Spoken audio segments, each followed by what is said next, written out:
dando início ao nosso terceiro e último bloco de apresentações. Então, agora nós vamos falar sobre as capacidades. Então, as capacidades, e aí eu fui induzido aí pelo nosso chefe do Estado-Maior para falar sobre o novo catálogo de capacidades. Quais as capacidades que nós estamos considerando no nosso planejamento e por que nós estamos considerando essas capacidades. E eu espero, nesses 20 minutos, poder falar justamente das capacidades militares terrestres. Então, para que eu possa falar de capacidade militar, vou seguir esse roteiro, que é o que normalmente nós fazemos. Eu começo com uma introdução. Então, minha introdução aqui é a respeito, falamos muito aqui em poder militar terrestre, poder naval, poder aeroespacial, poder, força, numa linguagem bastante simples da Escola de Estado-Maior Conjunto lá dos Estados Unidos. O poder ele tem dois componentes. O primeiro é a vontade de se fazer alguma coisa, mas para se fazer alguma coisa precisa ter capacidade. Então a capacidade entra como um componente essencial do poder para se conseguir conquistar um determinado objetivo. E aí eu vou trazer essa abordagem aqui do Hervé Tobegai, que ele fala que a estratégia ela tem duas dimensões. Uma dimensão que é intelectual, que é de você conceber uma estratégia, conceber um planejamento, e a dimensão que ele chama da dimensão material, que é dos meios, que é das capacidades. Então, só existe estratégia para Begai se houver meios e capacidades, senão não há estratégia. E em função disso, nós temos ali uma metodologia que é sintética. Nós sintetizamos várias abordagens do planejamento estratégico, e grosso modo é isso que eu vou mostrar aqui. Então, é nós, aquilo que nós fizemos hoje pela manhã, entendemos a situação estratégica, as ameaças que existem, a partir daí, temos nossos objetivos, estão muito bem descritos na nossa Constituição, e aí temos os meios e as capacidades para atingirmos esses objetivos, definimos as abordagens, os caminhos que vão nos levar a atingir esses objetivos, logicamente que levando em consideração os custos e os riscos, porque o fator orçamentário e financeiro ele é muito relevante. Então, isso aqui é uma visão de planejamento estratégico e eu destaco a importância das capacidades, dos meios, dos recursos para que a gente consiga atingir os objetivos estratégicos. E para nós aqui, um grande desafio que nós temos é desenvolvermos capacidades militares críticas nacionalmente. Então esse é o grande tom aqui do meu discurso, vou fechar dessa forma a minha palestra, falando que o mundo já está nessa situação aqui. Robotização do espaço de batalha, colaboração homem-máquina. Então na Ucrânia hoje já existe lá uma tal de kill zone, 15 quilômetros da linha de contato para a retaguarda do lado ucraniano e 15 quilômetros para o lado russo. Nesses 30 quilômetros, ser humano que se move, morre. E aí está se utilizando drone, porque como disse o ministro da Defesa ucraniano, drone não sangra.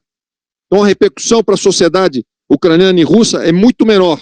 Então já existe um fronte que é todo dronizado, já está acontecendo isso. E nós estamos buscando tecnologias que nos permitam ter esses meios. Então é um grande desafio. A França já está planejando aqui em 2040, já está em regime de experimentação, que a linha de contato dela também será somente de drones, deixando os seres humanos à retaguarda, fazendo o controle dessas máquinas e tomando as decisões, que são aquelas decisões mais estratégicas.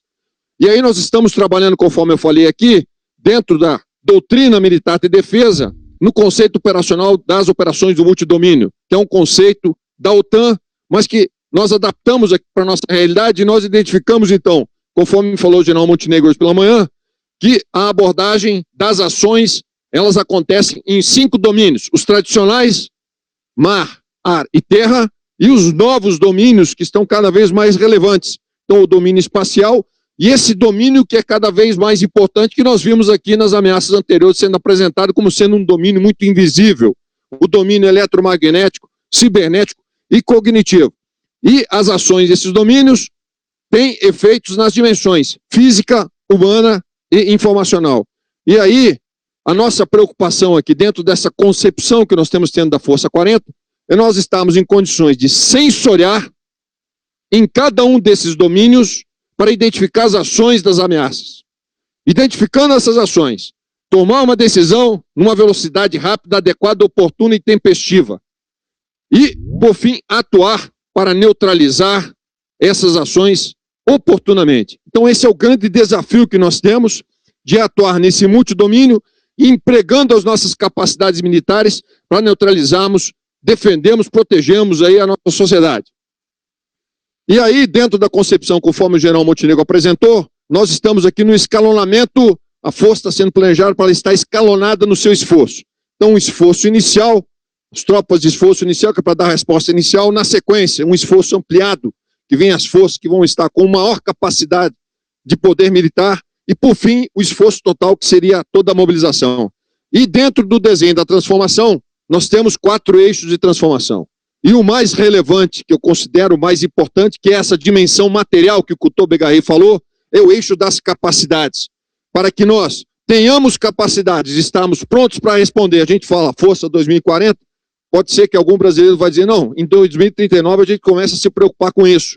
Na verdade, o 2040 é para hoje à noite.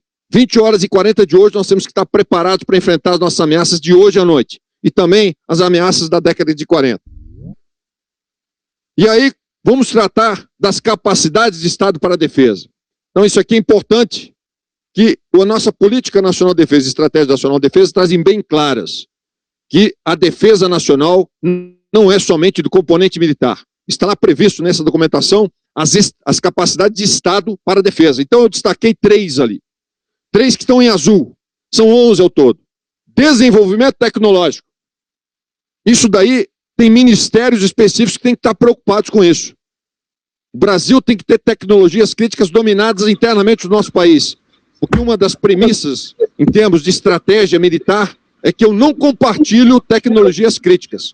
Então, é um pouco inocência da nossa parte imaginar que tecnologias críticas serão compartilhadas conosco para nós defendermos os nossos interesses. Então, se não houver desenvolvimento de tecnologias críticas no Brasil, nós vamos ter dificuldades de defendermos nossos interesses. Logística. Então, eu tenho que circular em todo o território nacional. Para eu circular em todo o território nacional, o Ministério dos Transportes, das Infraestruturas, tem que prover infraestruturas que me permitem circular por todo o território nacional. Isso não é do Ministério da Defesa, isso não é das forças militares. E, por fim, a resiliência nacional. Então, o que nós estamos vendo é uma capacidade de produção industrial, por exemplo, na Ucrânia, que coloca toda a sociedade produzindo milhares de drones por dia.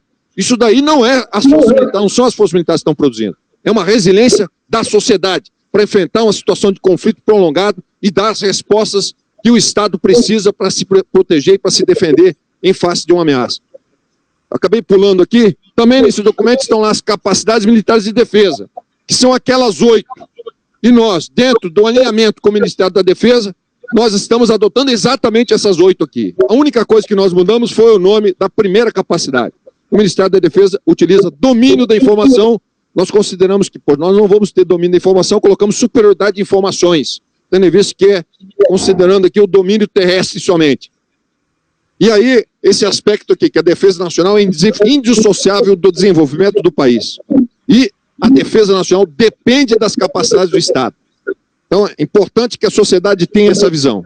E aí, conforme o general Montenegro já avisou, nós começamos a alinhar a documentação do Estado-Maior do Exército e do Exército com essa doutrina militar de defesa, essa concepção das operações do multidomínio e essas 8 capacidades que estão norteando o planejamento do Ministério da Defesa. E esse catálogo de capacidades que foi anunciado deverá ser assinado amanhã ou depois de amanhã para ser publicado na próxima semana. E é ele que eu vou apresentar aqui para os senhores na sequência. Esse catálogo traz as capacidades militares de defesa. Grosso modo, as capacidades militares de defesa representam, na verdade, a reunião de diferentes capacidades. Então, essa ideia que é muito importante. Então, é um conjunto de aptidões que são integradas. Então, a palavra integrada é muito importante. A gente integra diversas capacidades operacionais e institucionais para entregar uma capacidade militar terrestre, alinhado com as capacidades militares de defesa. E aí, essa capacidade militar terrestre, para que nós possamos avaliar o nível de suficiência dela, o primeiro passo é nós entendermos suficiência para quê? Temos que entender a ameaça que nós vamos enfrentar. Então, entendendo a ameaça que nós vamos enfrentar e sabendo que a capacidade militar terrestre é um agrupado de capacidades, como que eu vou identificar o nível de suficiência das capacidades operacionais, por exemplo? E aí nós estamos adotando a terminologia que o MD está utilizando, do PMI. E esse último I que entrou ali não foi fácil, foi colocado meia fórceps. Mas esse I da interoperabilidade, eu quero mostrar que nós temos 2 vieses nessa interoperabilidade. Um viés que é o tradicional, que é de nós operarmos de forma conjunta com as outras forças. E outro viés, esse viés moderno, trazido pela tecnologia da informação, que fala que os sistemas têm que ser capazes de compartilhar dados e funcionalidades. Se os sistemas não compartilharem dados e funcionalidades, nós estaremos aqui trabalhando somente com plataformas isoladas. Então, hoje não existe mais respostas e defesa nacional sem integração das nossas diversas plataformas. Então, essa interoperabilidade tem esse viés externo de eu me entregar com as outras forças, mas tem esse viés interno de eu entregar minhas diversas plataformas e elas estarem atuando de forma integrada e sincrônica para proteger os nossos interesses. Então, DOPEMAI. E aí, nós reunindo todas essas capacidades, e aí nós colocamos nesta ordem de prioridade, porque a gente olha muito, o nosso mindset é do enfrentamento, do engajamento. E a gente percebe que o enfrentamento continua sendo o core, mas o que nós estamos vendo no combate moderno é que os meios de enfrentamento, caso não houver uma camada de proteção de outras capacidades, eles vão ser destruídos no primeiro minuto ou na primeira hora do combate. Então, colocamos lá, primeira, superioridade de informações. Tem que se buscar qual é a ameaça, de que maneira que esse inimigo vai se apresentar. Na sequência, como eu me protejo e protejo meus meios para que eu possa enfrentá-lo numa situação futura. A pronta resposta, de que maneira eu tenho estoques suficientes para dar uma primeira resposta, uma resposta inicial. Meu pessoal está adestrado para essa resposta inicial. Comando e controle. Na sequência, como é que eu vou desdobrar meus meios se eu não tenho capacidade de comandar e controlar eles? Provavelmente não vou ter os resultados que eu estou buscando. E aí, na sequência, sim, o enfrentamento, desdobramento de meios para enfrentar esta ameaça. Na sequência, a guerra de hoje é uma guerra de longa duração, essa é a tendência. Então, a guerra da Ucrânia já ultrapassou o período da Primeira Guerra Mundial. Então, a tendência é que os conflitos se prolonguem. Se eu não tiver sustentação, a capacidade de sustentar um esforço de guerra, provavelmente, dentro daquela visão que passou o comandante da Marinha aqui, no duelo de vontades, a minha vontade vai perecer e o inimigo vai prevalecer. E aí, se eu tiver essa meia dúzia, em homenagem ao General Richard, se eu tiver essa meia dúzia dessas capacidades iniciais, praticamente as 7 a 8 elas estão garantidas. Então, essa meia dúzia das primeiras capacidades são as mais importantes que nós temos que estar preocupados. Que consubstanciando elas, eu terei capacidade de projeção de poder e terei também a capacidade de apoiar as ações de Estado, como falou o general Carlos Eduardo aqui, quem pode mais, pode menos. E aí começamos pela superioridade de informações. Já foi falado aqui a necessidade de integrar sensores. Então, eu estou falando aqui, integração, interoperabilidade entre plataformas, entre sensores. É isso que vai me permitir ter a superioridade de informações. E aí, já destacando ali, os sensores quânticos, o pessoal da Marinha não está mais aqui, o sensor quântico está dizendo que não haverá mais nenhum submarino invisível no mundo. Esse sensor quântico aqui, aquele piloto americano que foi reconhecido nas montanhas, foi um sensor quântico. Eles tinham lá o batimento cardíaco do piloto, jogaram o sensor quântico numa aeronave, ele identificou o batimento do piloto no meio da montanha e foi lá resgatar ele. Sensor quântico, uma tecnologia que vai tornar o campo de batalha ainda mais visível. Já é um campo de batalha visível, ainda mais visível. Tecnologias que nós não temos e que nós precisamos desenvolver, que são tecnologias críticas. E aí aqui, como que nós organizamos isso? Então nós temos aquelas capacidades operacionais ou institucionais que nós consideramos de vocação prioritária. Isso aqui tudo é para avaliar o nível de suficiência da capacidade militar terrestre. Então nós vamos dar um peso maior para aquelas que têm uma vocação prioritária para a superioridade de informações, mas vamos também dar um peso para aquelas capacidades que são contribuintes. Então esse processo, essa metodologia de avaliação, ela está sendo desenvolvida para que a gente possa aí alinhar isso no âmbito da força e também buscar até um alinhamento com o Ministério da Defesa, para que a gente possa informar qual é o percentual de contribuição da Força Terrestre para domínio da informação, no caso do Ministério da Defesa. E o que a gente vê, já foi tratado aqui, eu não vou entrar, é que quem tem a superioridade de informações consegue hoje praticamente controlar e executar suas ações com precisão, coisas até que a gente não consegue compreender no nível da normalidade, por causa da tecnologia e porque eles têm essa capacidade de superioridade de informações para atuar contra líderes do Hezbollah, líderes do Irã e como nós vimos aqui no norte da Venezuela. Na sequência, a proteção. Então, proteção multicamadas, e coloquei intencionalmente a proteção antidrone, que é a maior preocupação hoje de todos os países. Então, como é que está sendo visualizada a proteção antidrone? Primeiramente, tem que ter uma capacidade de prevenção. E quando eu olho para o indivíduo, está utilizando ali um poncho térmico que evita a identificação por parte de drones ou por parte de objetos de identificação do inimigo. Na sequência, a detecção. Então, hoje já existem os radares de som que são fundamentais para se identificar, por exemplo, drones. Então, entra ali naquela sequência. Em seguida, atuadores não cinéticos. Então, são camadas. E, por fim, atuadores cinéticos. Então, essa visão aqui é fundamental em termos de defesa antidrone. E na defesa antiaérea, é ainda mais complicada a situação, porque vem mísseis hipersônicos e tudo mais.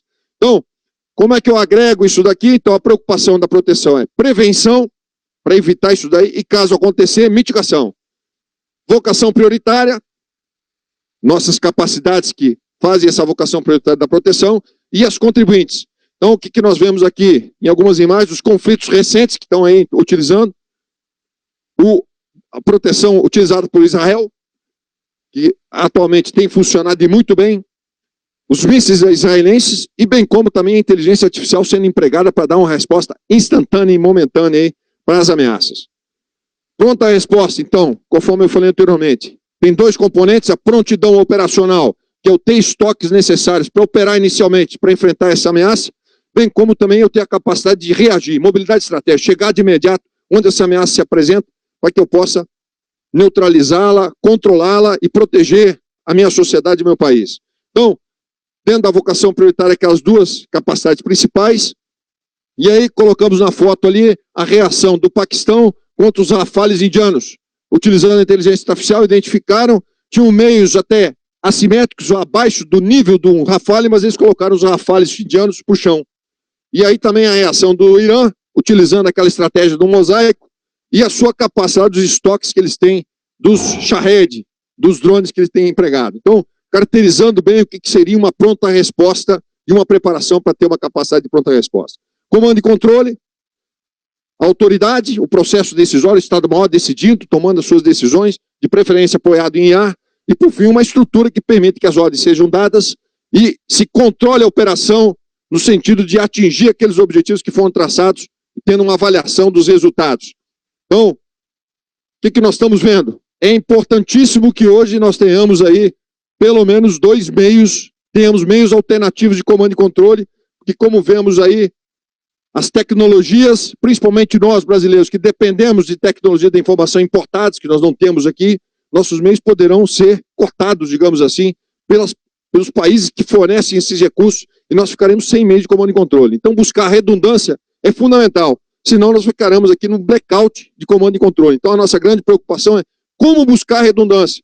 E aí, colocamos ali também o exemplo justamente dessa estratégia do mosaico iraniano, que dividiu em várias áreas, e colocamos também ali as ações russas, tentando bloquear a Starlink, que fornece, digamos assim, o sinal de satélite para a navegação dos drones ucranianos. Então, a preocupação permanente de conseguir ter conectividade e interligação e enlace.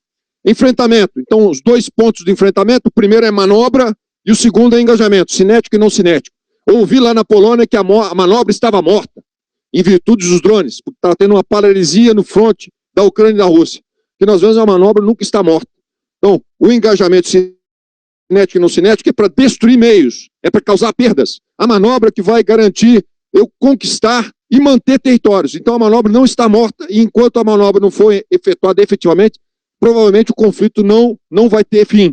Então, sem manobra, não há solução de conflito. Então aqui as vocações prioritárias, e o que nós vemos, então, em meios de enfrentamento, o que mais está relevante hoje são esses engajamentos cinéticos e não cinéticos, que têm evoluído muito esses meios, mísseis hipersônicos, drones terrestres, aéreos e fluviais.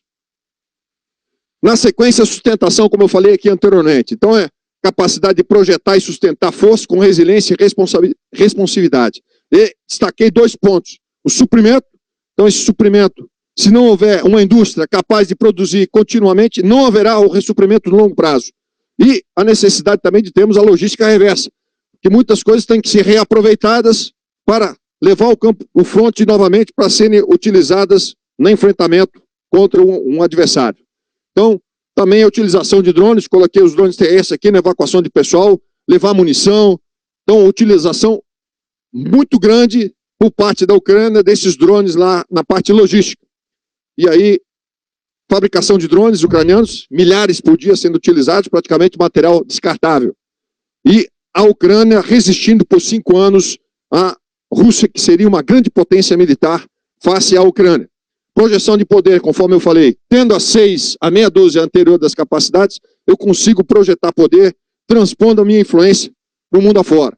Então, as 3 formas de projeção de poder: apoio à política externa, caso de missões de paz, por exemplo, demonstração de poder que nós estamos vendo aí, China, Estados Unidos, as grandes potências utilizam muito essa forma de projeção de poder, e a diplomacia militar, que é a que nós somos mais especialistas, e nós conseguimos excelentes resultados nisso daí.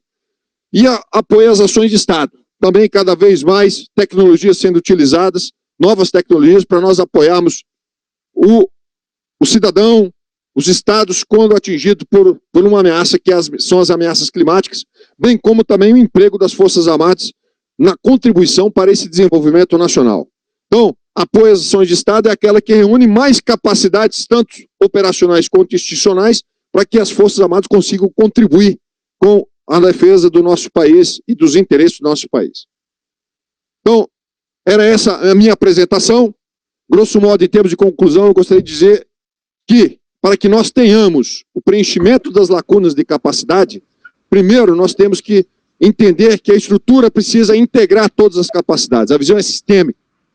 Além disso, eu tenho que identificar muito bem as minhas ameaças, saber se essas ameaças são de guerra, de não guerra, e de quais as capacidades que eu necessito. E esse é um estudo que nós estamos fazendo ali, das ameaças convencionais, híbridas, ambientais, quais são as ações que elas executam em cada um daqueles domínios e quais são os efeitos em cada uma das dimensões. E a partir daí nós delimitamos quais são as lacunas de capacidades e vamos procurar preencher nos próximos ciclos de PECs essas lacunas de capacidade.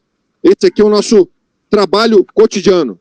E aí aqui, conforme eu falei anteriormente, a defesa não é um problema só dos militares. E aí eu coloco aqui algo que eu sempre trago. Hoje a defesa está muito focada em incorporar novas tecnologias, tecnologias críticas. Produção de tecnologia precisa ter capital humano formado em ciência, tecnologia, engenharia e matemática. E o Brasil é isso aqui, ó. Somente 17% dos jovens brasileiros estão voltados para ciência, tecnologia, engenharia e matemática. A China forma por ano 3,5 milhões de jovens nessa área. Estamos em tempo de Copa do Mundo, é mais ou menos como colocar, de um lado, um time com 11 e mais um banco completo de craques, e do outro lado, um jovem descalço jogando contra uma equipe de profissionais. O resultado já sabemos qual será. Então, o Brasil tem que estar preocupado com isso. Todas as tecnologias que estão aí sendo utilizadas para a defesa dependem da capacidade interna do país de desenvolver tecnologias. Nós precisamos mudar um pouco a nossa cultura e incentivar mais os jovens para essa área de ciência, tecnologia, engenharia e matemática, que é isso que vai trazer tecnologias para o nosso país. Então, uma mudança cultural necessária para que a gente possa enfrentar e ter os meios, as capacidades necessárias para proteger e defender a nossa sociedade e o nosso país. Então, está terminada a minha apresentação, passei um pouquinho do tempo aqui, nós vamos em frente.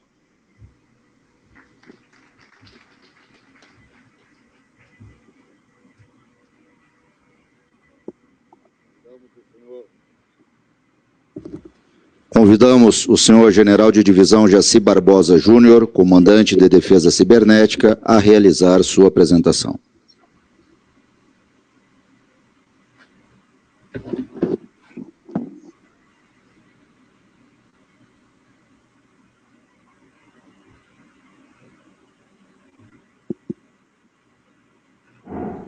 General Richard,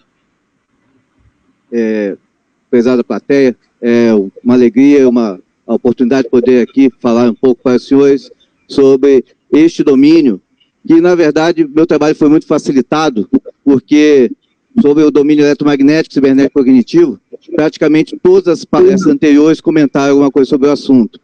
Então eu vou, na verdade, repassar alguns dos pontos que já foram tocados aqui, apenas tentando reunir isso de uma forma coerente para que os senhores entendam aonde a gente pretende chegar com isso e uma visão de futuro em relação a esse domínio, a essa capacidade. Aqui pode ser até que a gente está pegando para convertido, mas uma coisa que é importante ser entendida, e muitas vezes é pouco entendido aí fora, é o fato de que as Forças Armadas são uma instituição com a prerrogativa do uso legal da força. A força em todos os seus ambientes, inclusive no cibernético. Porque muitas vezes se questionam a questão da guerra cibernética ou do uso de armas cibernéticas, mas ela é uma arma como qualquer outra arma de uma força armada. E quando a gente vai olhar o que é um sistema militar de defesa cibernético, que é a estrutura que existe, só lembrando, o Comando de Defesa Cibernética é um comando conjunto, permanentemente ativado, certo? Ele é um comando conjunto, mas ele está na estrutura regimental do Exército, porque é uma das capacidades que foi atribuída ao Exército para conduzir essa proposta. E para que nós tenhamos efetivamente uma capacidade cibernética, são essencialmente 4 verbos que a gente colocou, que é o saber, o efetivamente você entender o ambiente cibernético dentro e fora dele, então você ter informação, você proteger os seus sistemas, ou seja, negar essa informação ao seu oponente, e ao último ponto, que é o fogo não cinético, que é o reagir e degradar.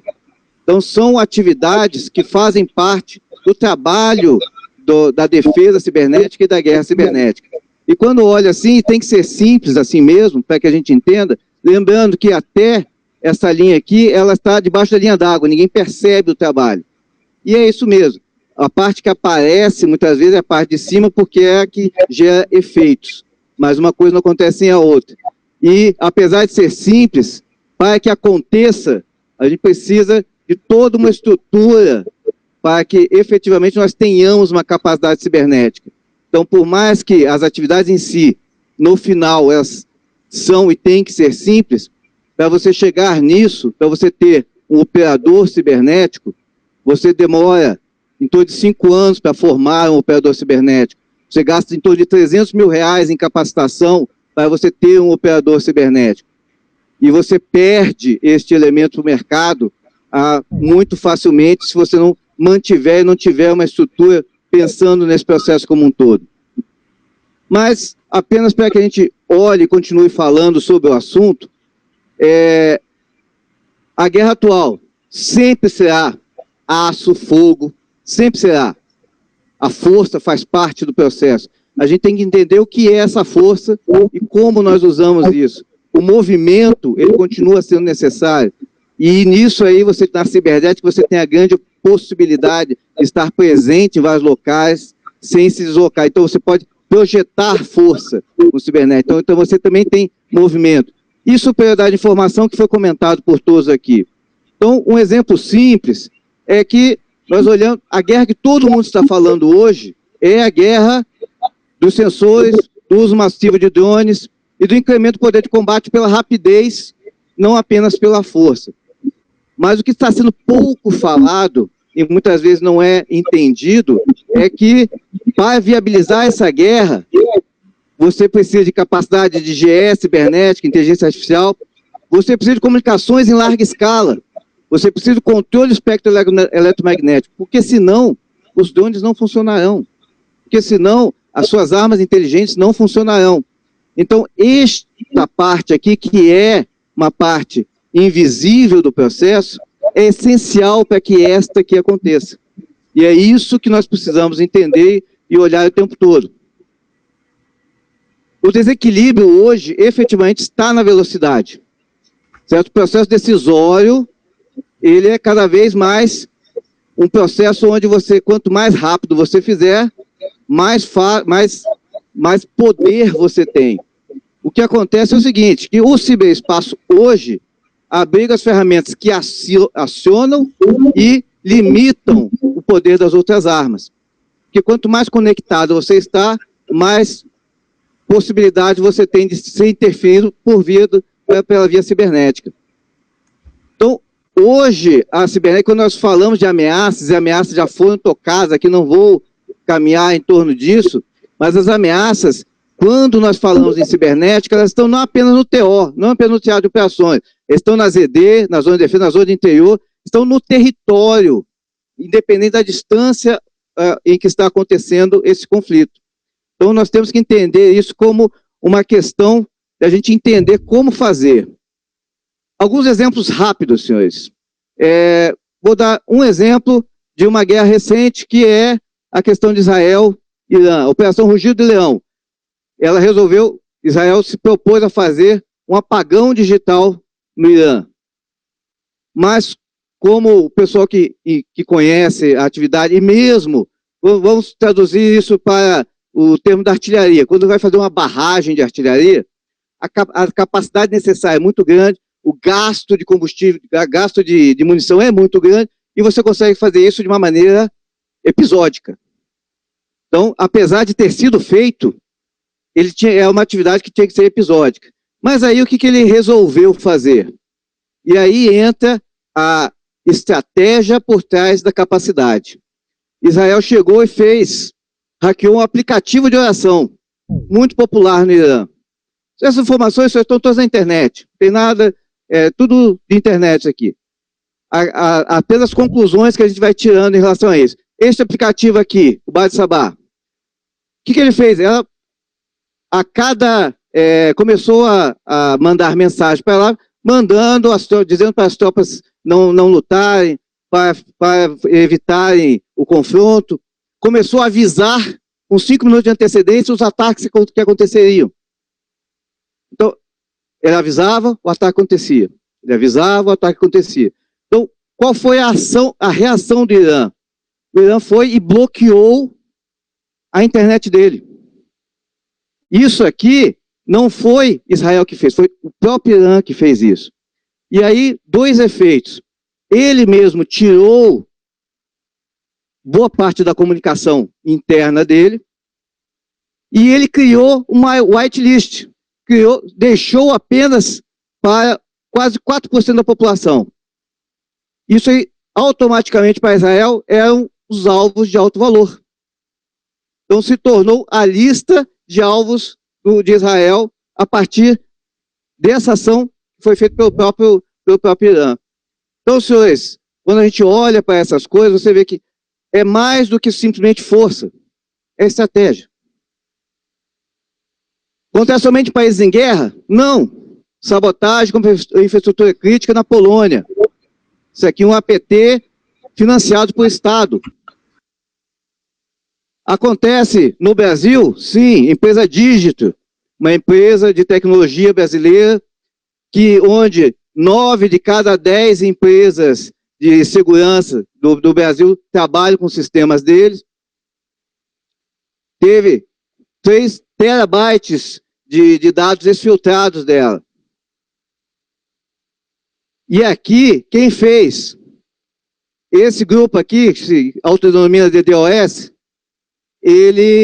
a motivação dele não é financeira, é ideológica.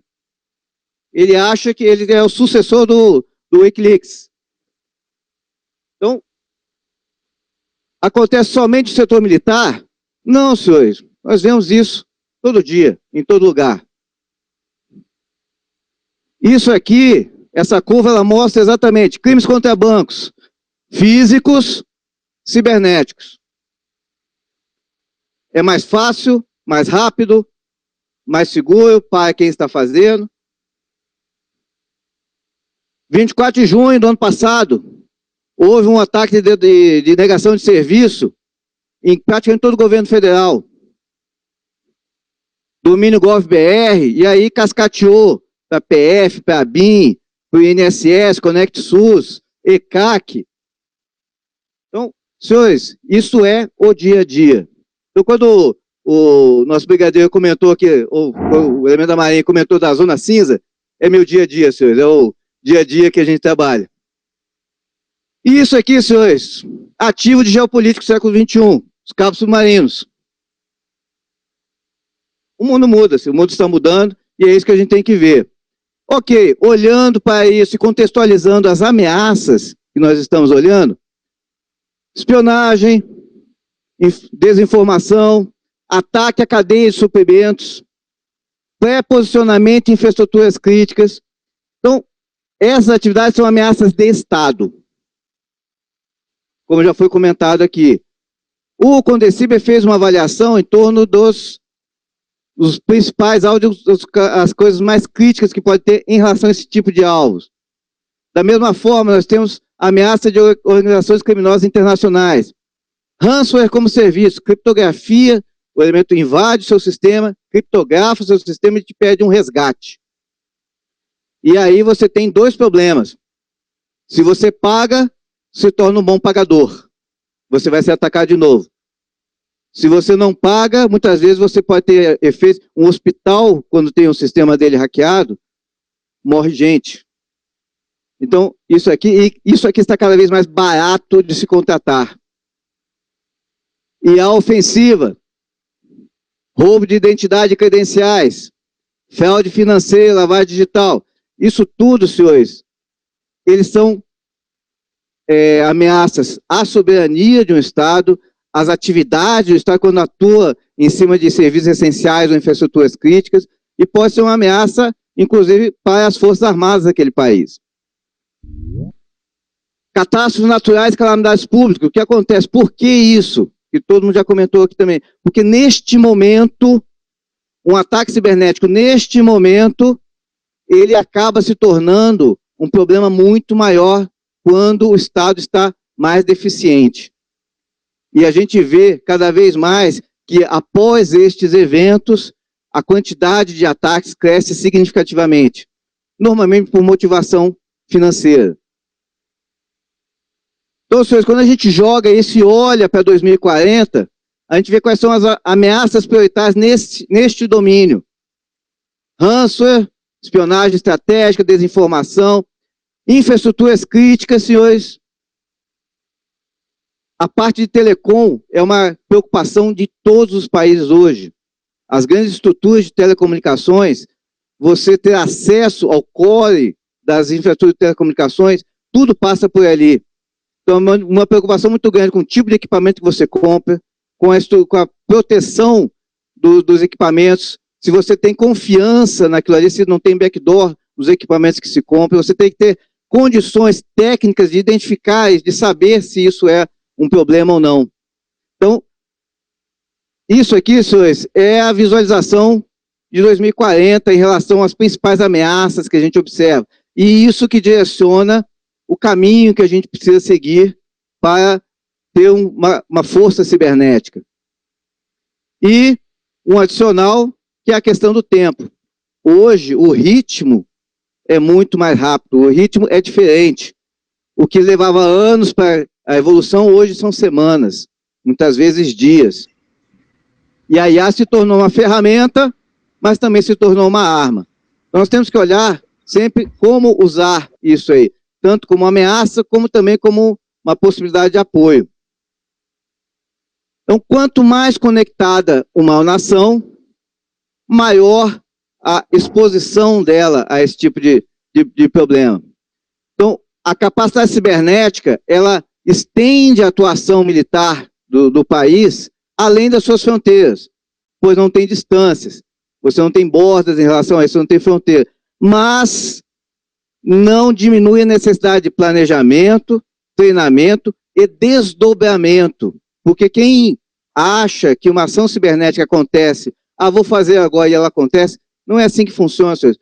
É treinamento, como qualquer força armada, como qualquer força militar, como qualquer atividade, exige tempo para que isso seja desenvolvido e preparado.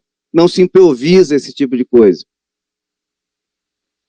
Encerrando já, senhores.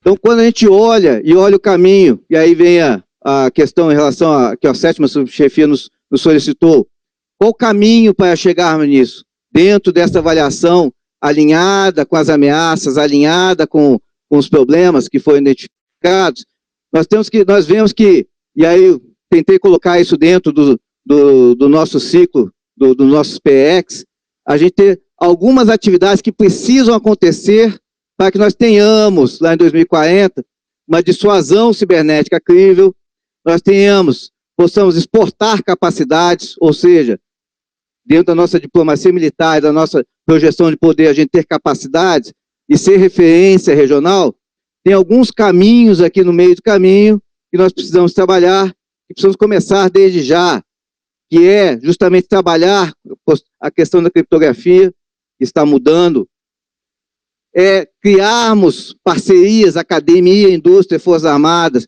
para termos conhecimento sobre o assunto, evoluirmos, mexermos na nossa doutrina de operações e efetivamente considerarmos cibernética como uma possibilidade de fogo não cinético enquadrada em todos os nossos PEC, enquadrada em todas as nossas hipóteses de emprego.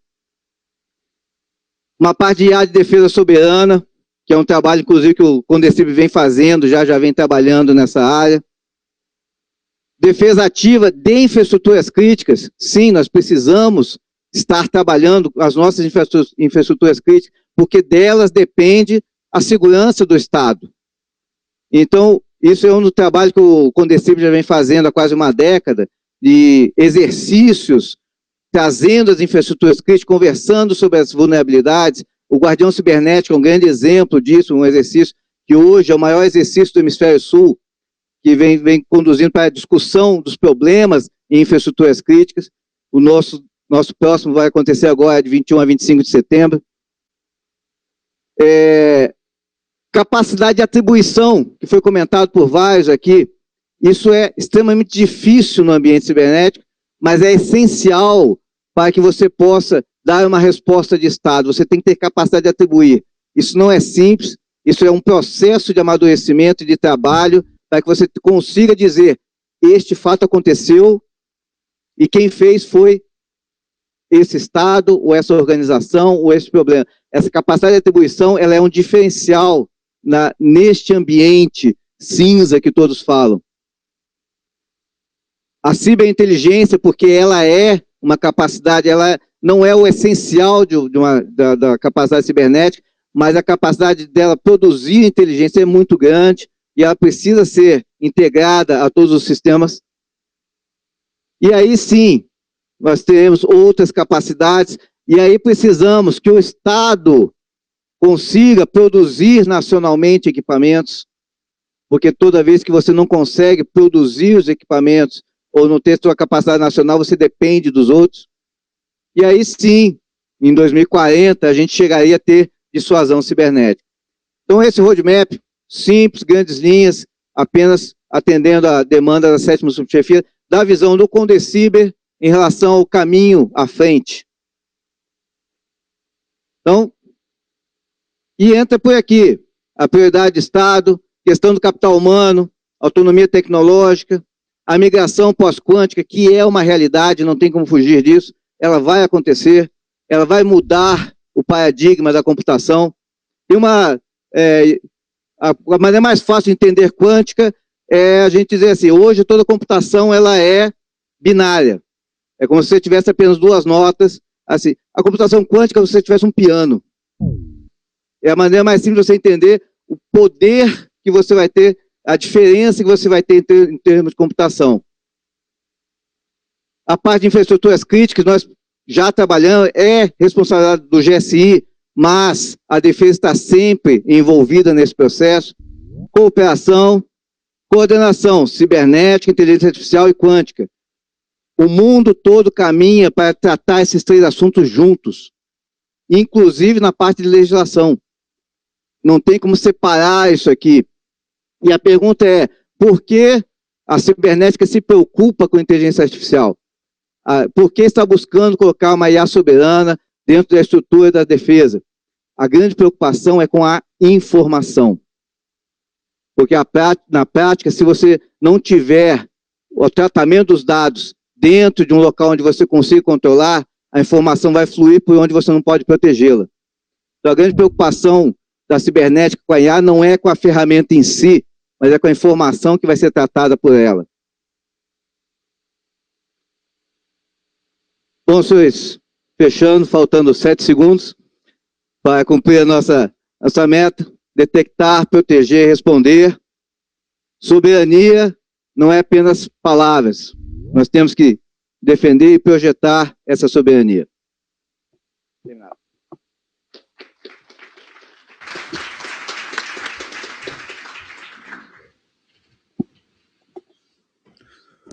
Convidamos o senhor general de brigada Diógenes de Souza Gomes, chefe do Centro de Doutrina do Exército, a realizar sua apresentação.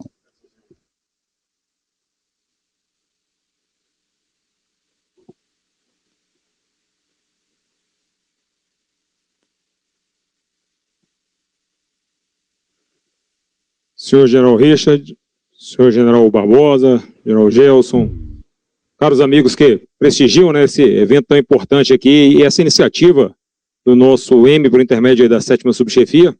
Eu lembro que estava na mesma sala o general Gelson, quando o comandante do Exército pessoalmente determinou a execução desse simpósio, tamanha importância em que ele observava que nós, né, Exército Brasileiro, pudéssemos pensar nos grandes desafios, mas mais que isso, né, como que a gente iria nos confrontar com a realidade que bate à nossa porta. Então, se me permitirem, para mim agora ficou fácil, porque mesmo sem combinar, assim como falou o segundo palestrante da parte da tarde, a minha palestra está focada basicamente em tudo que já foi dito.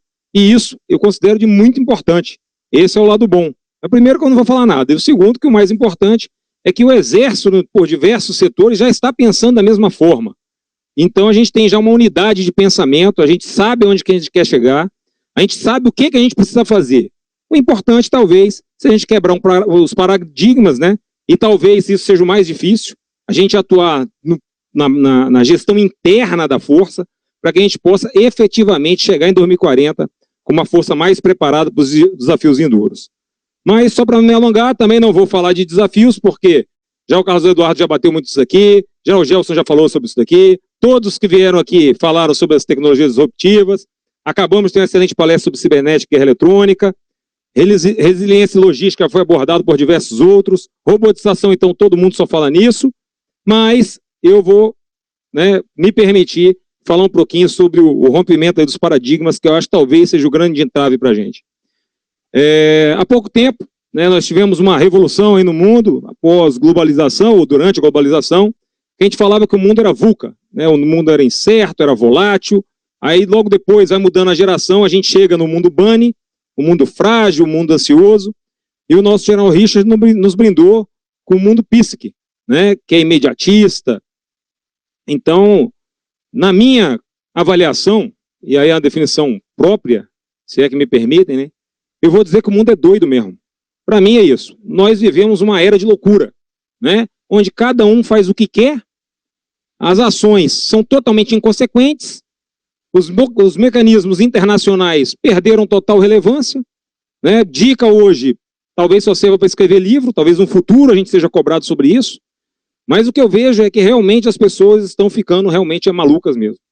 Mas isso tem um reflexo, talvez uma tentativa nossa de segurar determinados instintos que a gente já possui e que são inegáveis. E um deles, e que nos afeta diretamente na parte de defesa, é um instinto de violência que todos nós temos. Então isso, pessoal, é inegável. É para isso que o Exército foi feito. O Exército foi feito para aplicar a violência no grau máximo do Estado. Mas isso não é de agora. Lá nos primórdios, nós tivemos uma grande batalha em que exterminou 25% da população mundial pelo uso da violência. Não é isso? Quando Caim matou Abel. Éramos 4. Adão, Eva, Caim e Abel. Caim matou Abel, 25% foi para o barro na primeira grande batalha que teve na face da Terra. E hoje a gente vê outras grandes batalhas, né? E é apenas o princípio das dores, conforme a palavra do Senhor, a gente está vivendo o início do fim. Hoje, a estimativa aí de alguns centros, a gente perde em torno de 1.000 pessoas, 1.000 soldados na guerra da Ucrânia. Só na guerra da Ucrânia, não estou nem falando do Irã, não. Só na Ucrânia em torno de 1.000. Vamos falar 1.200 a 1.600, vamos colocar 1.000 por dia. 10 dias, 10.000, 100 dias, 100.000, 1.000 dias, 1 milhão. Já estamos no 3º, 4º ano de guerra, some uma Brasília.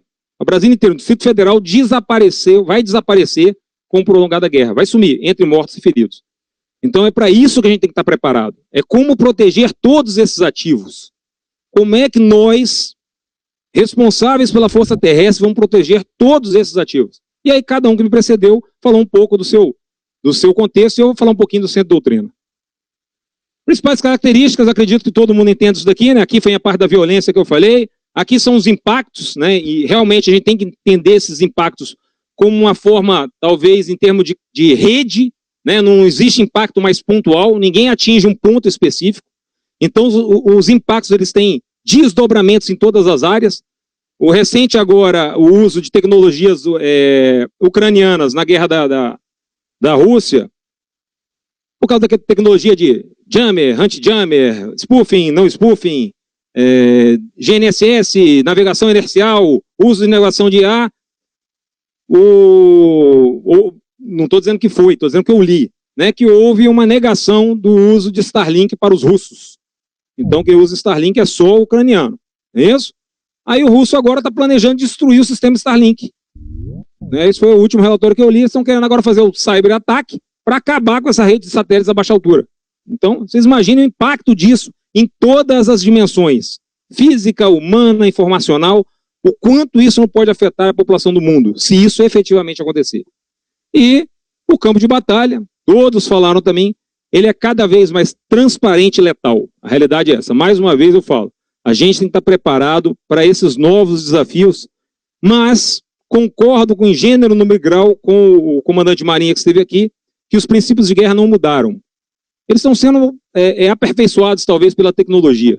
Mas quando a gente fala em enxame de drone, a gente está falando de princípio da massa. Quando a gente fala de esse fluxo de informações, a gente está falando de comando e controle.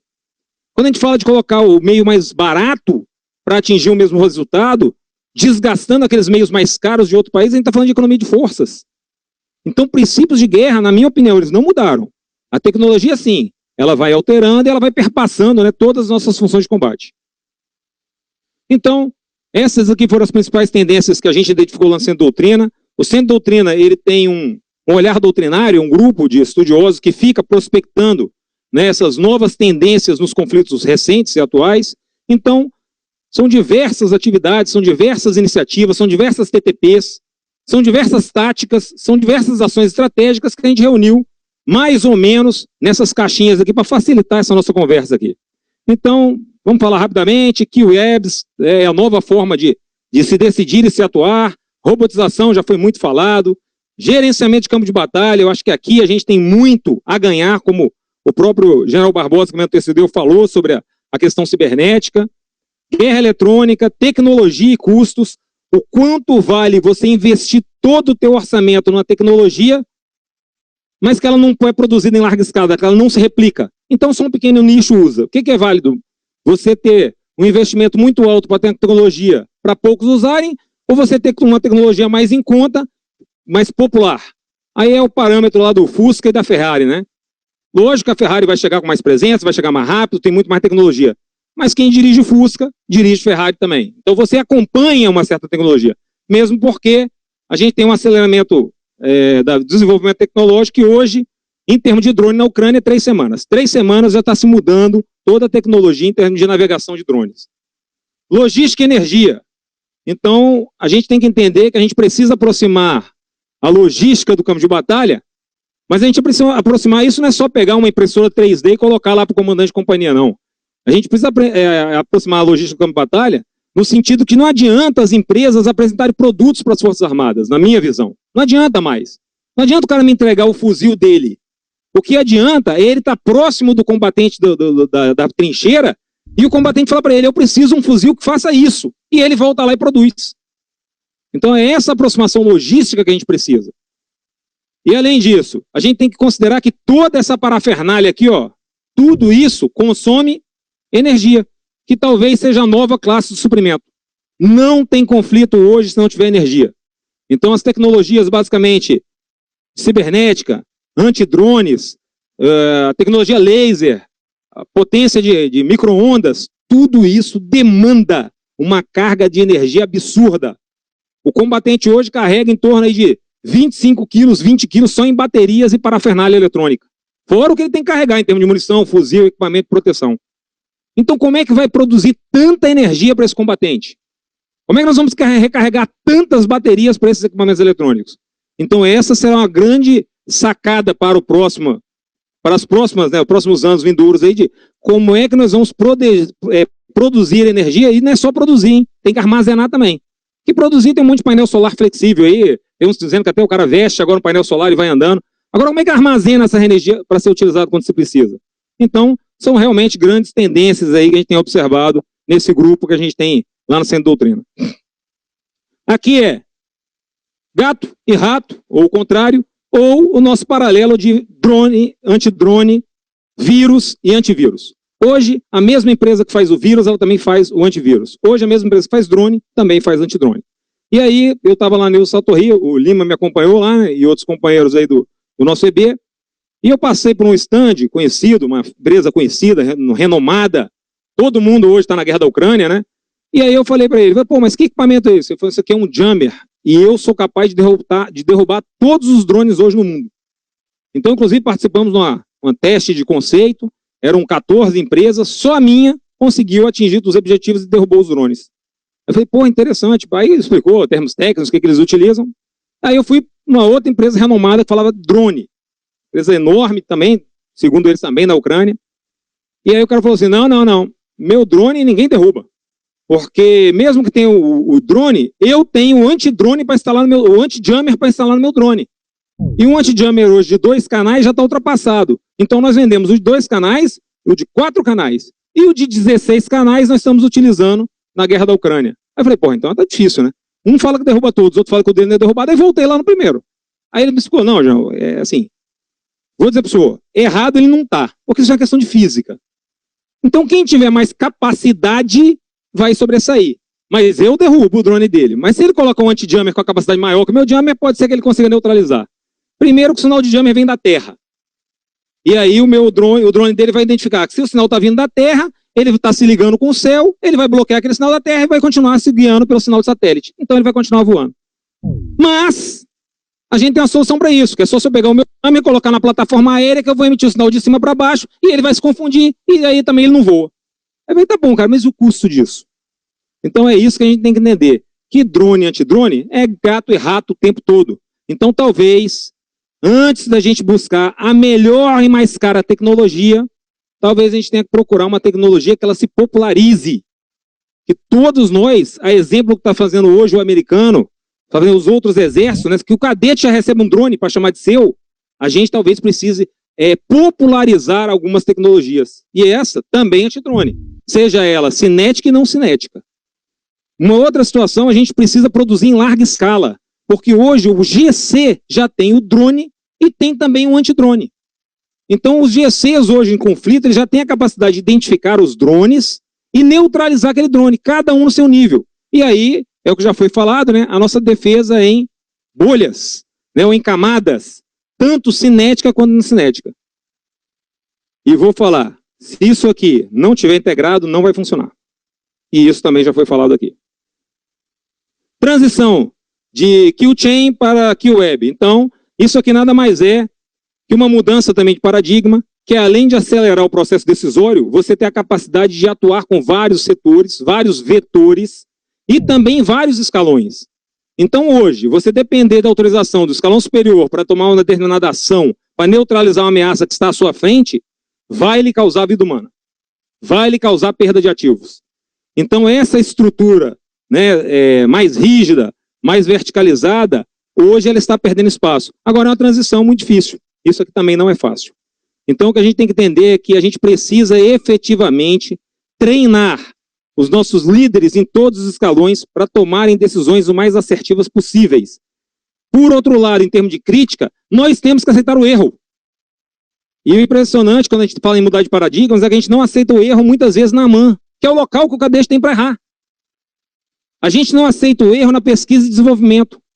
Eu acho que não teve nenhum projeto que o cara falou assim, ó, meu projeto deu em água, que ninguém critique ele, gastou dinheiro, gastou tempo, mas e o conhecimento que ele adquiriu do ponto A para o ponto B? Isso não conta. Então a gente tem que realmente mudar paradigma, para que a gente possa chegar nessa estrutura aqui, ó, de Q-Web. Então vários sensores interligados, vários decisores e os vários atuadores. E um sistema que permita o sistema dos sistemas para indicar quem é o melhor atuador contra aquela ameaça. Robotização IA, então a gente partiu da era da mecanização, agora a era da robotização, a próxima era, eu não sei. Mas, se nós não tivermos a capacidade de comprimir o ciclo ODA, de enxergar primeiro, decidir primeiro e atuar primeiro, a gente sempre estará em desvantagem. Então essa é a tendência de hoje. Quanto mais rápido a gente conseguir rodar esse ciclo, seja por IA, apoio de computação quântica, simplificação do processo decisório, o método a gente tem que descobrir, mas a gente precisa chegar nesse produto final. Mas, como o General Barbosa falou, a gente sabe que o COTER também tem isso, o M por meio da 2ª subchefia, nós já estamos nesse processo. E isso aqui é caro e são poucos países no mundo que tem. Eu visitei um stand da Kia, que faz o Creta, mas também faz o K2, e eles me apresentaram o sistema dele de gerenciamento de campo de batalha. Excepcional, sensores, integração, respostas, análise de linha de ação, proposta da melhor linha de ação comparada com a linha de ação do inimigo. E eu perguntei, está disponível para venda hoje? Ele, não. Está disponível daqui a 2 anos. Isso daqui ainda é um conceito. Nós estamos falando da Coreia. Né? Então, hoje, não é todo país do mundo que consegue fazer isso. E olha que eu vou dizer que nós estamos, pelo menos, num nível de estudo bem avançado em relação ao que a gente quer. Basta a gente quebrar alguns paradigmas e determinar quais são as nossas prioridades. Então, a inteligência artificial não vai só funcionar aqui, ela vai também funcionar na busca de alvos, né? Nós vamos priorizar os alvos, selecionar, vamos apontar para o decisor se ele tem capacidade de munição para aquilo, o alcance que ele tem. Se ele utilizar aquele meio agora, pode ser que falte no futuro. Então, tudo isso a gente precisa desenvolver o nosso sistema de sistemas. E aí é um outro paradigma, né? A gente vai desenvolver e vamos esperar essa nossa capacidade até a gente obter, ou a gente vai desenvolver e já compra uma que está pronto, mesmo com todas, vamos dizer assim, as deficiências que isso pode nos apresentar. Então é uma decisão que a gente vai ter que tomar. Campo de batalha transparente e letal, foi falado também, né? O general Gelson colocou a situação do combatente, com multiespectral, sensores e etc. Mas a realidade é que a gente tem que aprender desde já a combater num campo de batalha onde nós já estamos sendo vistos. Então a gente iniciou, né, lá nos idos de 88, 90, 90 e poucos, lá na PrEP, na AMAN, na ESAO, que a gente recebia o cálculo do inimigo, não é isso? Com algumas informações, outras pontilhadas, outras só um ponto de interrogação. A gente foi informado numa ausência de informações para que a gente pudesse deduzir a linha de ação. Agora, a nova geração ela é formada com um grande número de informações para que ele analise aquela informação. Então, hoje não é o problema a informação. Mas a gente ainda precisa evoluir esse paradigma, porque até hoje na ESAO a gente vê a colocação dos calungas com aquele, como é que chama aquilo lá? Apoio mútuo, tantos milímetros, não ganha certo, ganha errado. Então é uma crítica que a gente tem que fazer para que a gente possa quebrar paradigmas, para que a gente possa evoluir a doutrina. E isso é fundamental para que a gente possa chegar lá em 2040 com o DOPEMAI, não é isso? Estruturado, porque sem DOPEMAI você não tem uma capacidade operacional completa, não tem como ter. Então você só tem capacidade operacional se você atingir todos os itens do DOPEMAI. E eu falo DOPEMAI, o pessoal do Centro de Doutrina está ali quicando na cadeira, não, é DOAMEP, não é mais. A gente precisa estar alinhado até com as terminologias, porque senão a gente não consegue realmente evoluir.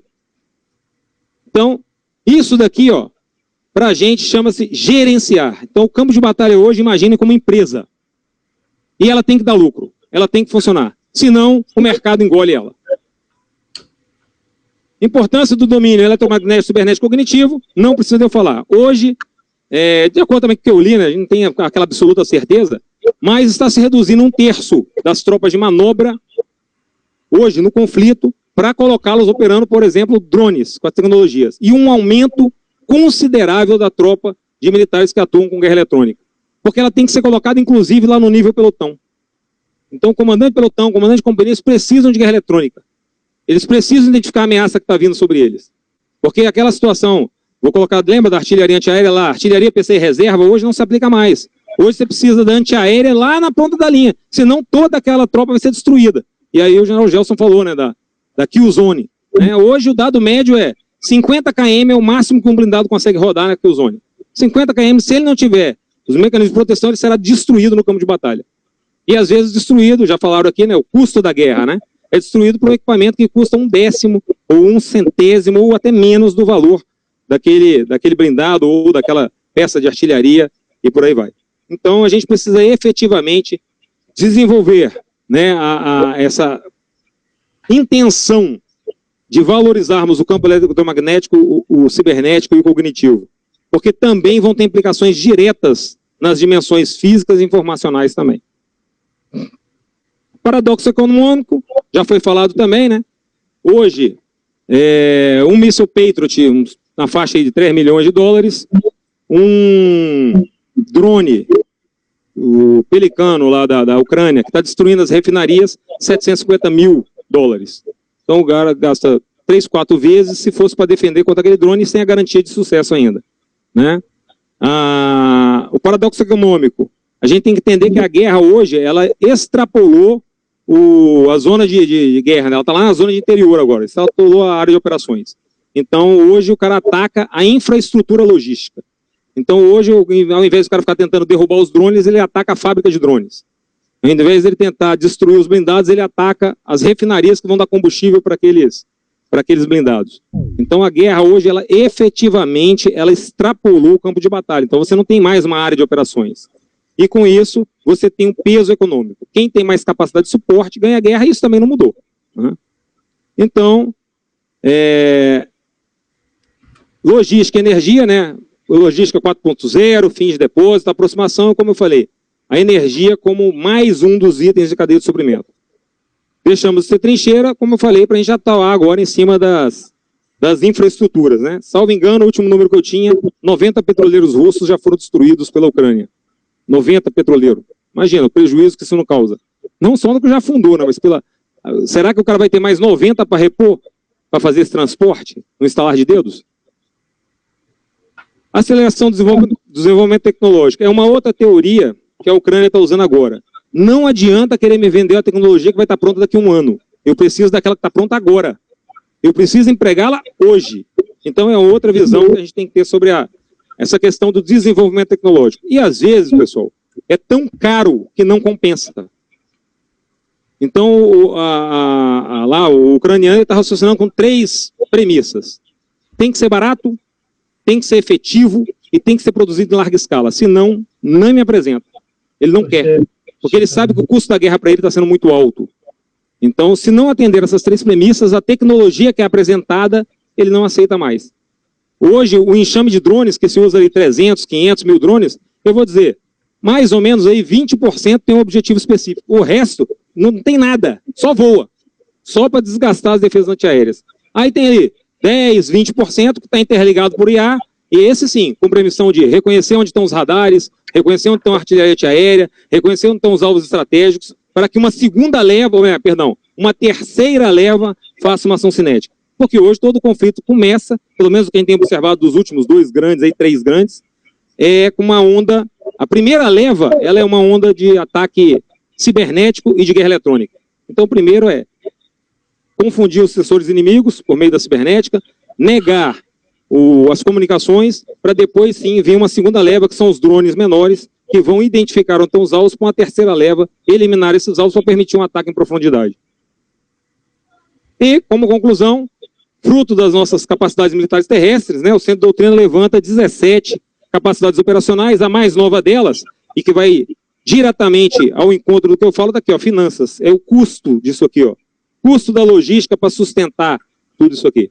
Então, a gente observa como tendências um campo de batalha realmente transparente, os conflitos de alta intensidade e as operações no multidomínio. E assim, se me perguntarem, de tudo que a gente vê, qual é a ponte para a gente sair de hoje para a FT40, está aqui. A gente precisa desenvolver isso aqui. Prioridades, na nossa opinião, já foi falado aqui por pelo menos 2 ou 3 palestrantes. Sensoriar, decidir e atuar. O quanto mais rápido a gente conseguir fazer isso, mais efetividade a gente vai ter no conflito. Então, ver primeiro, decidir o quanto antes e empregar o meio mais eficiente contra aquela determinada ameaça. Então, é basicamente essa a minha atividade aqui, o que foi proposto aí para o Centro de Doutrina, e eu só queria lançar um desafio, e isso a gente já conversou lá no Centro de Doutrina. Em 1914, 15, a gente teve a Primeira Guerra Mundial, e nós adotamos uma escola francesa, né, de doutrina. Então, os franceses vieram e nos ensinaram uma doutrina. Em 1944, 45, nós tivemos a Segunda Guerra Mundial e vieram os americanos e nos ensinaram uma nova doutrina. E esse acordo bilateral, ele funcionou até 77, 78. Depois a gente rompeu e nós dissemos que nós teríamos uma doutrina autóctone. A gente produziria a nossa doutrina. Mas nós ainda estamos amarrados na Segunda Guerra Mundial.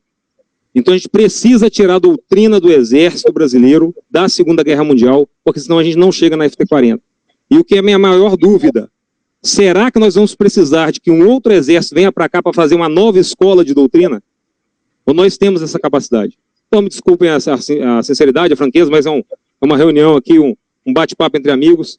Então dentro do Centro de Doutrina a gente tem que ter também essa dialética do pensamento, e esse é o pensamento que a gente defende lá hoje. Nós precisamos sair da Segunda Guerra Mundial em todos os nossos setores, para que a gente possa atingir a FT-40 com essas capacidades aqui.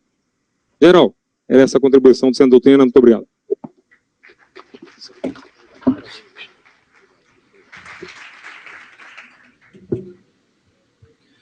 Convidamos o senhor Coronel Humberto Dalla Torre, da Assessoria de Planejamento baseada em capacidades do Ministério da Defesa, a realizar a sua apresentação.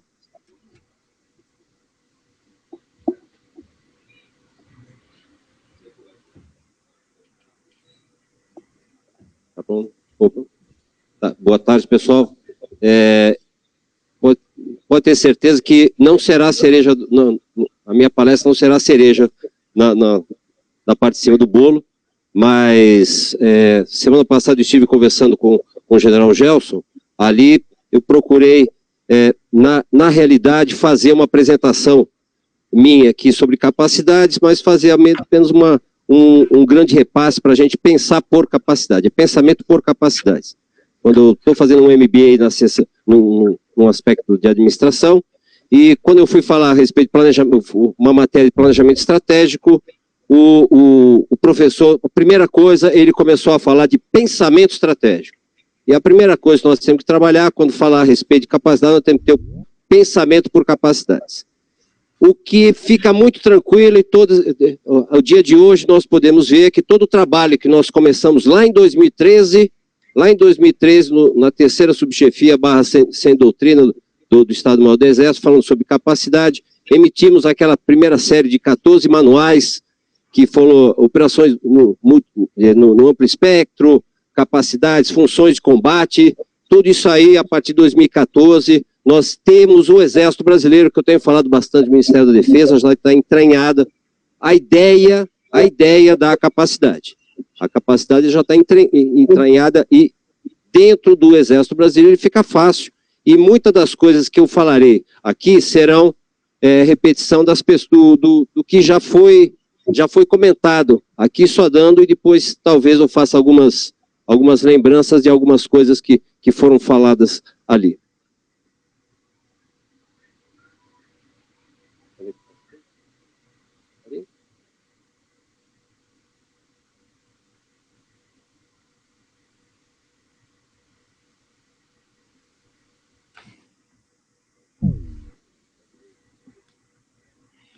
Não sei nem o que... Eu vejo da seguinte forma, comandante.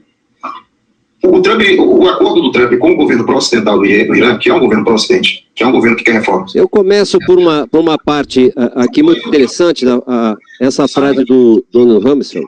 E você vai para a guerra com o exército que você tem, não com o exército que você pode querer ou deseja ter. Isso aí tem que se guiar praticamente, principalmente do trabalho que vem sendo realizado. Quando nós vemos aí a nossa organização ali, só tirando aqui a evolução da guerra, desafios, capacidades, política de transformação e conceito operacional do Exército Brasileiro, nós vemos que o nosso objetivo aqui é fazer planejamento de força. Planejamento de força, que é preparo. E o único local dentro da defesa que está definido preparo é a Lei Complementar 97. Que o preparo compreende, entre outras, as atividades permanentes de planejamento, organização e articulação, instrução e adestramento, desenvolvimento de doutrina, pesquisa específicas, inteligência e estruturação das Forças Armadas, sua logística e mobilização. Praticamente é o DOPEMAI. Tá? Preparo é DOPEMAI da força, inclusive a estruturação. A resolução 19 do CONSUG, que aprovou a diretriz para a estruturação do potencial estratégico de defesa em torno de capacidades, algo que saiu inicialmente lá, o potencial de estratégico de defesa em torno de capacidades, organização das Forças Armadas, na Estratégia Nacional de Defesa de 2008. De 2008 saiu, e somente essa resolução de 19 apareceu aqui. E que se deu que essa estruturação se dará pelo processo de concepção de capacidades, letra minúscula, o nome fantasia adotado para isso. Esse hoje, dentro do Ministério da Defesa, é o planejamento baseado em capacidades. Existe uma assessoria de planejamento baseado em capacidades, nós estamos desenvolvendo isso aí desde 2013, depois voltou em 2016, e em 2018 foi criada a assessoria. Então vamos verificar, dar uma passada muito rápida aqui a respeito de capacidade, o que seria a capacidade. definição comum ali, já consolidada, vamos assim dizer, dentro do Ministério da Defesa, que é a aptidão para se atingir um efeito desejado sob condições específicas por meio de um conjunto de tarefas. Tá? Hoje, com a nova reestruturação dos sistemas de capacidade lá do Departamento de Defesa americano, eles estão adotando essa definição: aptidão para concluir uma tarefa, desempenhar uma função ou executar uma missão sob condições específicas e com padrões de desempenho específicos. Isso é o que o DOW hoje ele trata a respeito de capacidades. Hoje, o Departamento de Guerra dos Estados Unidos ele mudou o seu sistema de aquisição de capacidades. O antigo era o JCIDS, que o pessoal chegou à grande conclusão que, identificada uma necessidade de capacidade, essa capacidade chegava na tropa em 680 dias, 680 dias, quase 2 anos. Não dá, não dá. A guerra da Ucrânia fala aí, ó, 15 dias já tem o material ali para o combate. Então tem que cortar, eles adotaram um novo sistema que pretende fornecer capacidade, particularmente com material, e ó que eles têm dinheiro, em 120 dias. E não é problema de aquisição e de produção, nem de dinheiro que eles tinham lá. Era problema de processo, assinaturas, pareceres, estudos de viabilidade, todos os processos em cima disso. Quando a gente fala a respeito de aceleração, de obtenção de capacidade, eu tenho que tratar com processos ágeis. O nosso processo ODA, ele tem que rodar rápido, nossos processos decisórios também dessa forma. Então, é essa definição que está sendo adotada ali agora, em cima disso aí. Tratamos por aptidão, eu só vou saber se eu tenho essa capacidade ou não quando eu for aplicar. Efeito, condições, essas condições são interessantes e cabe destaque aqui que nós, tropa terrestre, um grande viés, uma grande abordagem que nós temos que ter a respeito de terreno. O terreno, as condições do terreno, eles influenciam. Tem o selva e não selva. Então, condições selva, eu tenho uma tropa, um batalhão de infantaria de selva e um batalhão de infantaria de não selva. Um de montanha e um de não montanha. Isso aí são essas condições de maneira geral. Tarefas, missão e padrões. Esses padrões ali, eles são apresentados em vários documentos, são abordados em vários documentos lá dos Estados Unidos, da OTAN, são apresentados esses padrões de avaliação da capacidade, suficiência, avaliação ali, essas métricas. Uma coisa que não se fala mais, mas nós temos aí sempre a vista. Em inglês são 2 palavras, capability e capacity. Capability é a aptidão para realizar suprimento de água. A capacity é distribuir 25 mil litros de água por dia. Isso é a diferença entre capability e capacity. A capability é mais filosófica e existencial e a capacity eu tenho um padrão de execução em cima disso. A resolução 17 do CONSUG aprovou o Plano Estratégico Setorial 24-27 e tem essas nossas capacidades militares de defesa que já foram comentadas ali: enfrentamento, sustentação, comando e controle, domínio da informação, proteção, projeção do poder, pronta resposta a posições de Estado em seu primeiro nível, só dá o nome do primeiro nível. E foi verificado já lá atrás, inclusive para padronização de nomenclatura, o que compõe cada capacidade. Não adianta eu, em 4 linhas, definir sustentação e todas as 3 forças e o Ministério da Defesa saberem o que é uma sustentação.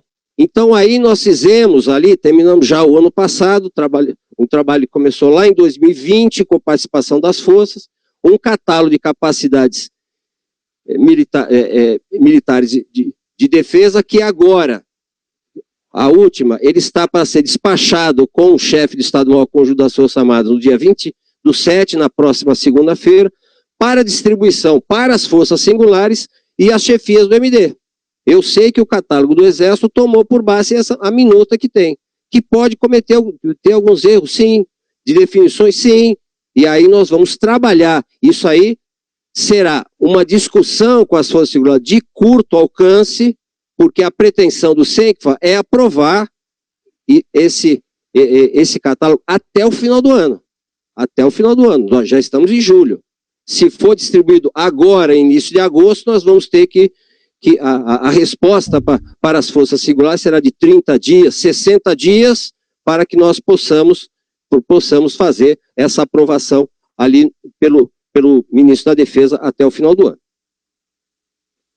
Aí dando aqui, como é que ele está, como é que está organizado, ele tem ali todo uma figura expressando ali exatamente o resumo dos principais itens, e depois tem a definição de cada um desses itens. Então aqui nós estamos num enfrentamento, que ele é dividido em manobra e engajamento. A manobra, como colocado aqui, manobra nos ambientes, dimensões, situações, aqui fluvial, terrestre, exatamente eu ter a capacidade de manobrar no ambiente fluvial. Não é só a Marinha, o Exército também tem que ter capacidade de manobrar, colocar suas tropas em superioridade de posição, em vantagem com o inimigo. Isso é manobra no ambiente fluvial. Tem que ter lanchas condizentes para isso. E o nosso enfrentamento com meios cinéticos e meios não cinéticos. Meios não cinéticos de enfrentamento, que aqui o ataque eletrônico, o ataque cibernético e as operações de informação, assim que está distribuído. Com a parte de engajamento com meio cinético, só colocando aqui um exemplo, colocado aqui, destacado, que nós temos aí, enfrentamento com meio cinético abaixo do solo, alvo fixo, protegido. Isso daí colocamos o ataque às 3 usinas do Irã pelos Estados Unidos. Eles desenvolveram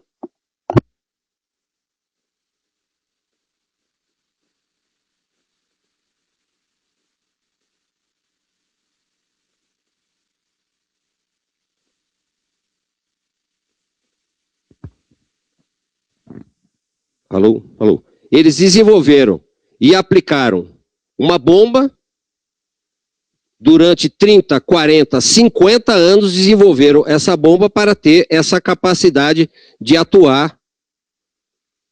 Opa. Desculpe-me.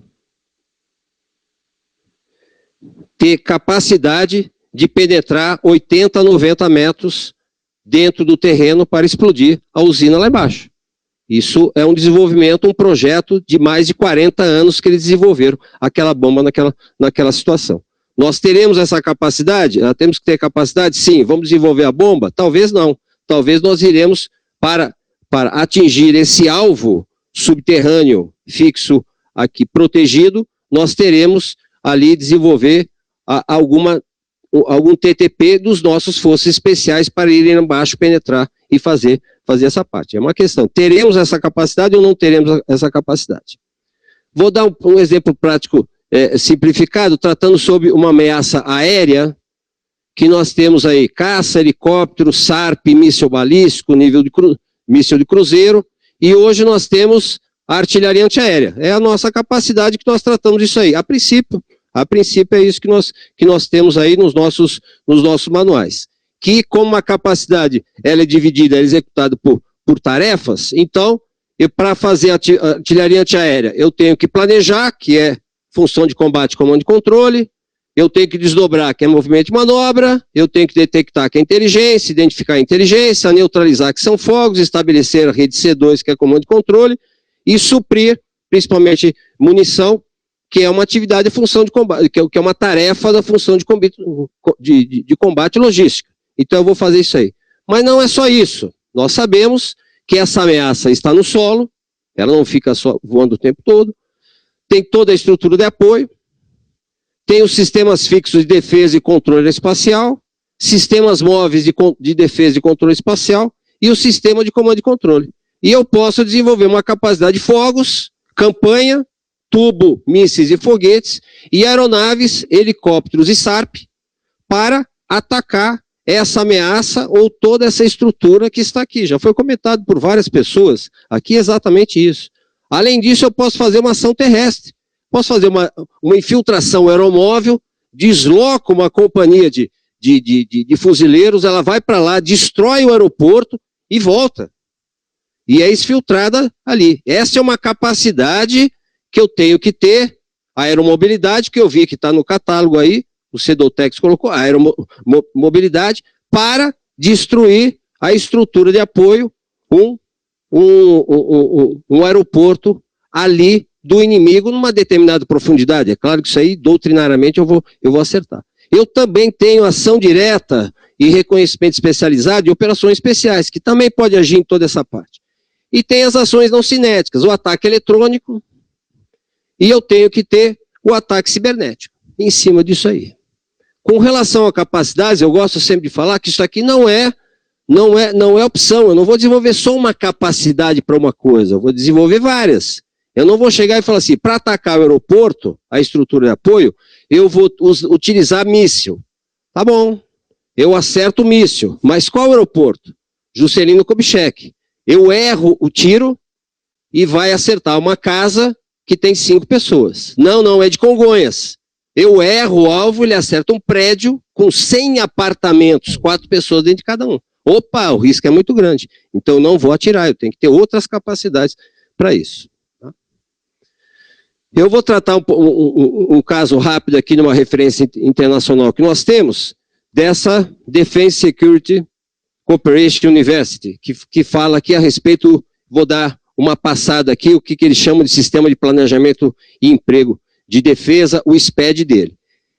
Eles tratam ali que são 6 funções essenciais das Forças Armadas. Organizar, treinar e equipar, que é o ciclo da força conjunta, desdobrar, empregar e sustentar, que é o emprego da força atual. Então são essas 6 funções que as Forças Armadas precisam se preocupar no seu dia a dia. Tem que ter essas 6 coisas, nós temos que ter. Nós estamos aqui como Estado-Maior do Exército e como centro de doutrina, nós estamos aqui organizando, treinando e equipando.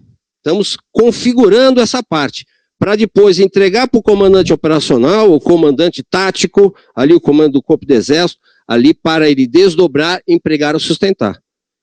Basicamente são essas 6 funções essenciais das forças militares.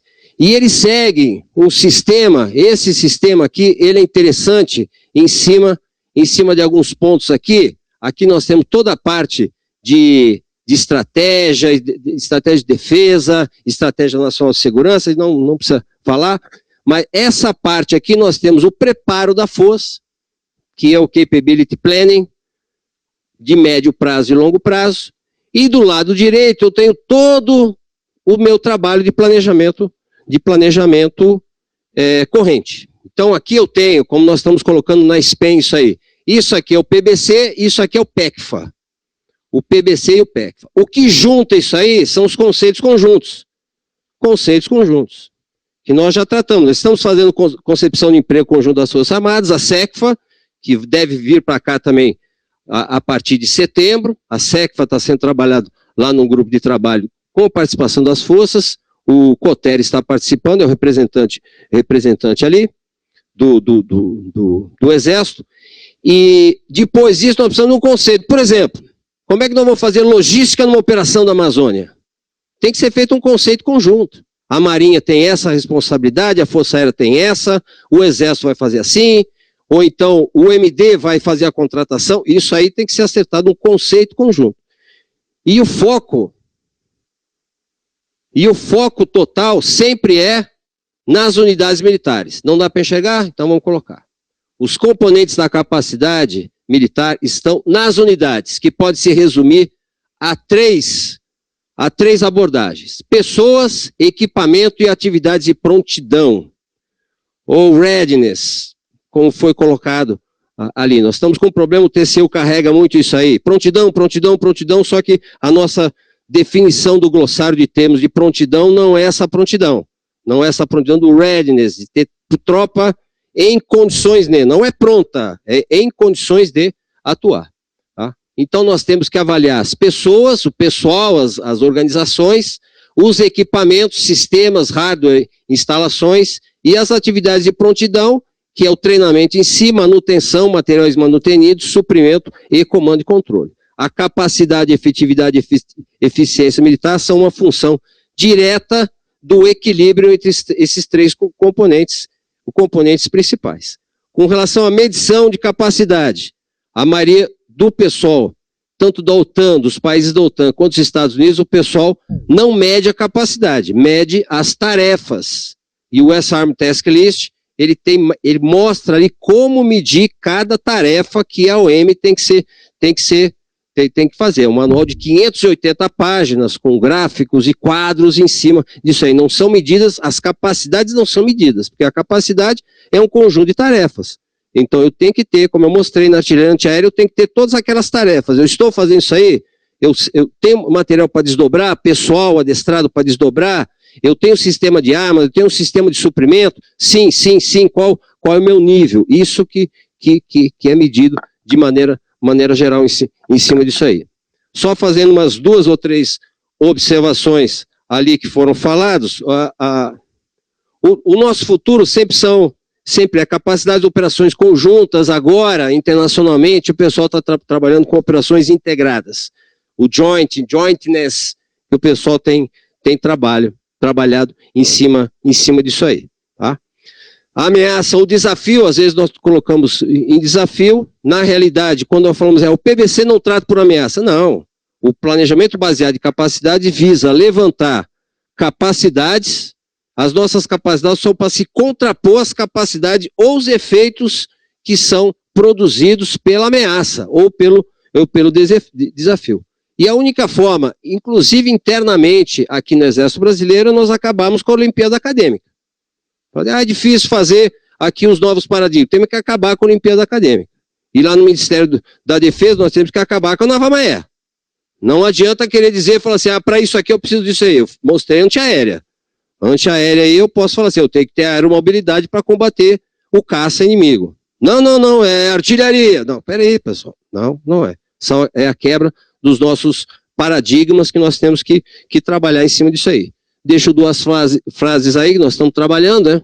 Planejamento de longo prazo não lida com decisões futuras, mas com o futuro decisões presentes, relembrando que nós estamos aqui dimensionando as capacidades, organizações, as crianças de 5, 6, 7 anos, que não sabem nem ler e escrever, vão estar aplicando como cabos e soldados lá em 2040, 2045.